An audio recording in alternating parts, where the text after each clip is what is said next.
آخرهای ماه سپتامبر اوج جمع‌آوری حاصل پخته در خوجگی دهقانی یکتود از یون خوجگی کوشش دارند که هر چقدر تیزتر تا بارشات برف و باران حاصلی در صحرا بوده را به تلف جمع‌آوری نمایند.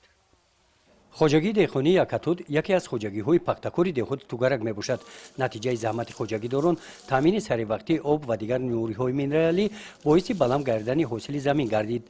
مساحت 4 گکتار میدان پختزار این خوجگی نهال هایش آن همین طور آخرهای ماه سپتامبر از پخته پر می باشند.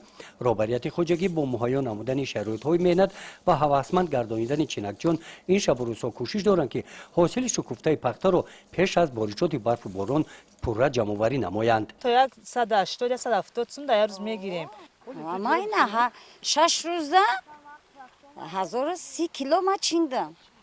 سوزای برگات خوبه 10 سال خطیش کار کردیم. خمیای پیش با پورت پختمون میبره. عبیدمون میتا چای گرمون نمیچی. سوزای. خب چرا خودمون بعدش نمیکشیم خودش یادم میته. بعدش خودش نمیگیرم. کارو وزینه نمیکنه. نه. خب چمون میبره. در خوجگی دهقانی یکتود نظر به سالهای گذشته امسال حاصل پخته به مراتب زیاد است.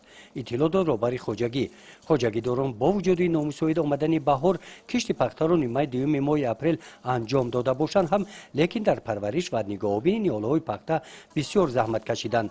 مهنت 120 روزه دهقانان در این نتیجه خوب داد و امروز به گرفتن حاصل بلند نائل گردیدند. گزارش خواجه نظریف خدای نظر ظهوروف از ناحیه واسه برای برنامه اطلاعاتی نوید.